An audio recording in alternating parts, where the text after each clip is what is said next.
ক্ষুধা লাগছে তাই না? আমি তোমার জন্য আপেল নিয়ে এসেছি।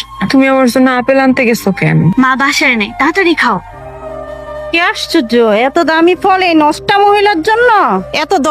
এত দরদ আসে কোত্থেকে তোমার? তুমি তার সাথে এরকম কেন করতেছো? সে তো আমাদের ফুপু, তার সাথে আমাদের রক্তের সম্পর্ক, সে তো কোনো কাজের লোক না। তুমি প্রতিদিন তার সাথে এমন খারাপ ব্যবহার কেন করো? তুই রক্তের টান শিখাস আমাকে?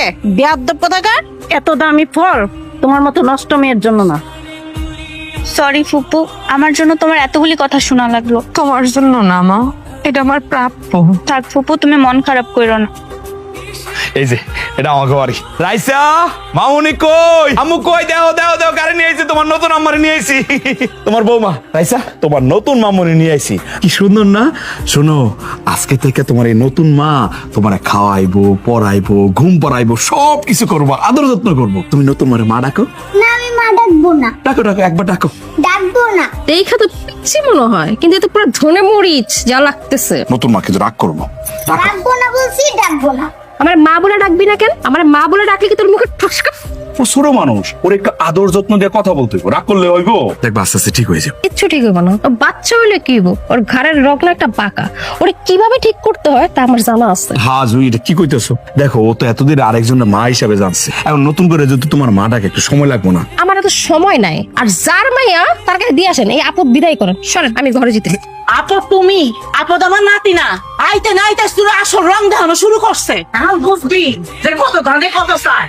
ভাবি, রাইসারে স্যার আমি তো থাকতে পারতেছি না। আমার সব অন্ধকার লাগতেছে, আমার সব কিছু এলোমেলো লাগতেছে। আমার রাইসা মারে আমি একটু দেখতে চাই, ওরে একটু দেখার জন্য আমার পরানটা ছটফট করতেছে। ভাবি, আমি কি করব? আমি কি ওইখানে একটু চলে যাবো? আমার খুব ইচ্ছা করতেছে আমার মায়ের একটু জড়া ধরে আমি একটু কান্দি।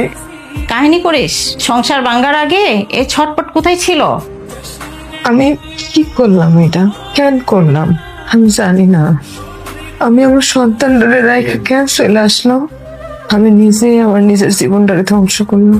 আমি কি করলাম? আমার মতো যেন এই ভুল আর কেউ না করি। মেয়ে মানুষের স্বামীর বাড়ি তো সব, যত অশান্তি থাকুক যাই থাকুক, স্বামীর বাড়ি সব। পৃথিবীতে আর কেউ আপন হয় না। আমার আম্মাটার আজকে গোসল করায় দিয়া কি সুন্দর জামা পরাই দিছি, একদম পরীর মতো লাগতেছে না? আমার নাতনি যেটা পরে এটা তিনি সুন্দর দেখায়। আবার একটু কাজ আছে, আবার একটু বিলে যাবো। ওই যে ক্ষেতের মধ্যে ওই যে লোকজন কাজ করতেছে, তো ঠিক মতো কাজ করতেছে কিনা একটু দেখতে হইবে। তুমি তোমার নতুন মার হাতে সুন্দর করে খাই নিবা, ঠিক আছে? খাওয়ার পরে দাদুর লোকে ঘুমাইবা, পারবে না?